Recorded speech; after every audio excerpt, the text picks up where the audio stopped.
Hey there, I'm Jason Parr. I'm one of the elders here at New Life City Church, and I preached last Sunday the first sermon of our Easter series.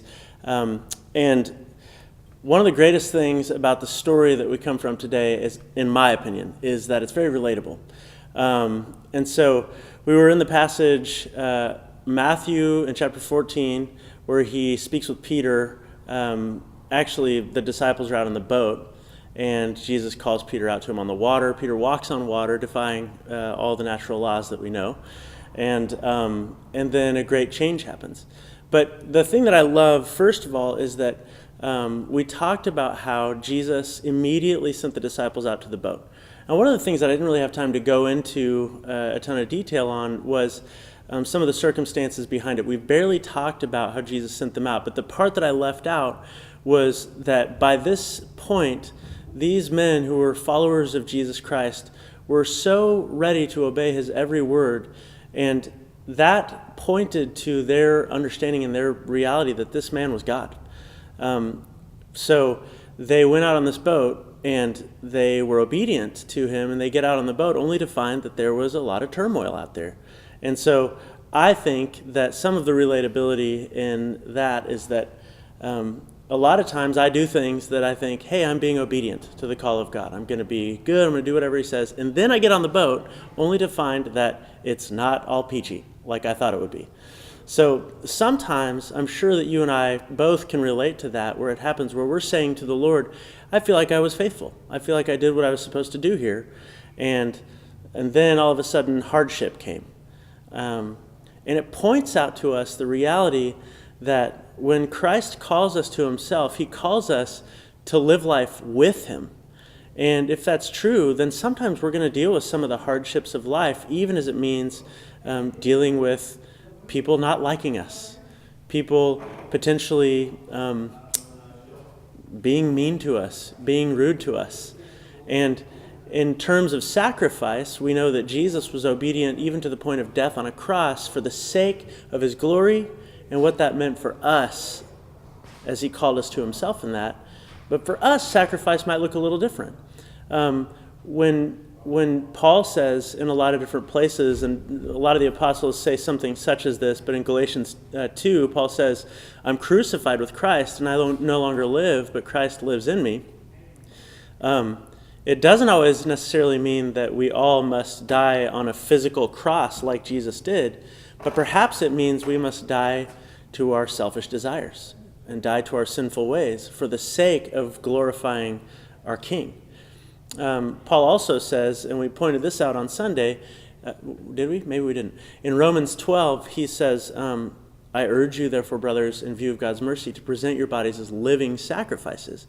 Again, that doesn't necessarily mean we're always just going to die on a cross, but it means that we are going to sacrifice the things that we think we're built for, that are the best things for us, for the sake of God and his kingdom.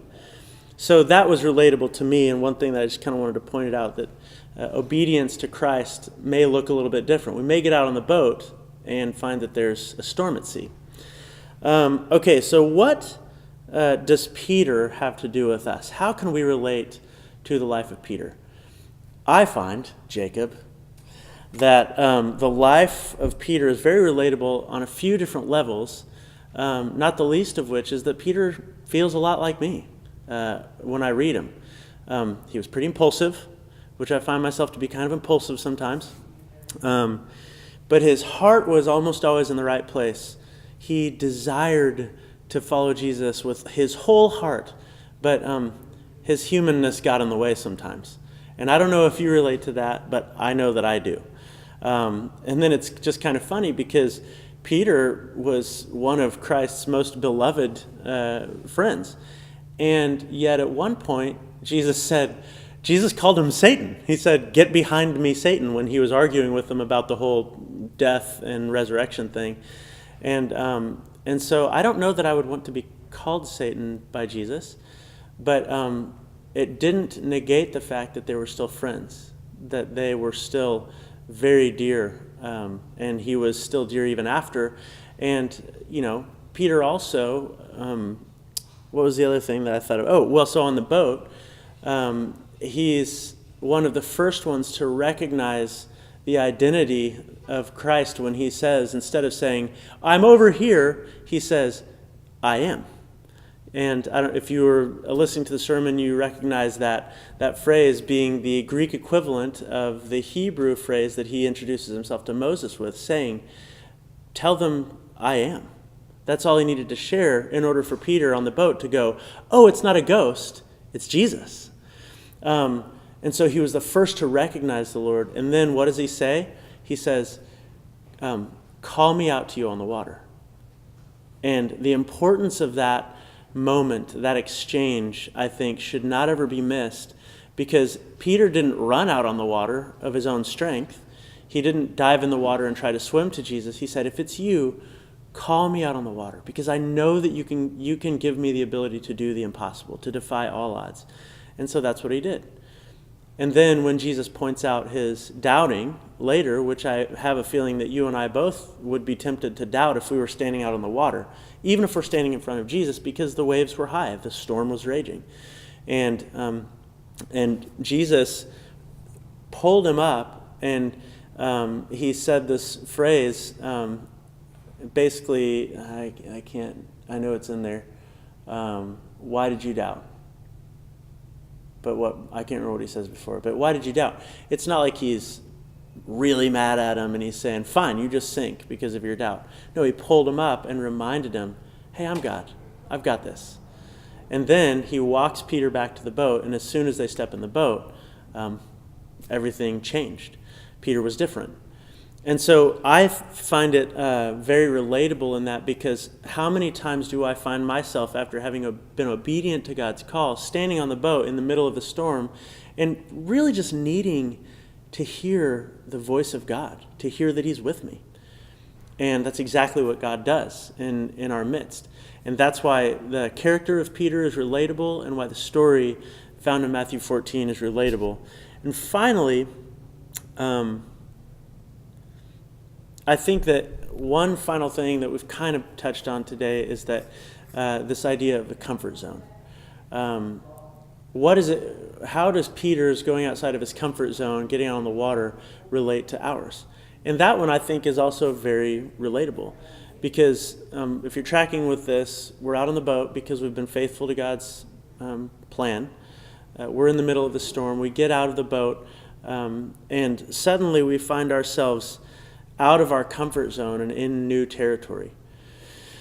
So I know that some of you are going through new territory, whether it be newly married, or it can be good things like that, new jobs, or it can be bad things, newly separated or divorced, dealing with the struggle of losing someone. And those places that take us to places way outside of our comfort zone are a place where we are desperately in need of the hand of God to call us back to himself. And so the thing that we have to have before that is we have to be searching to hear his voice in our context. You remember we brought up the thing about Jesus saying, my sheep hear my voice and I know them. And he says that in John chapter 10. And so the question that I've discussed with folks in the past about this kind of the story is, how do we know that we know the voice of God? And there is a definite assurance that you see as you read through the scriptures that God calls us to himself. And when we know, one of the best places is found in that very same place in John 10, where he talks all about the assurance of how you can know that the shepherd does not lose his sheep, and the sheep will know his voice. And so when he calls you out, listen for his voice, go to his word, read, study the scriptures to know who that God is, because he is calling you out of the boat. And he's calling you not just out into the raging storm or to walk on the water by yourself, but he's calling you to himself, where he will take you to the boat and he will take you to the next new thing. So I don't know if this helps you. These are based on some questions that I had as I approached this text and trying to find out how it applies to life. And so hopefully some of it's helpful for you too. And I'm glad that you joined us today.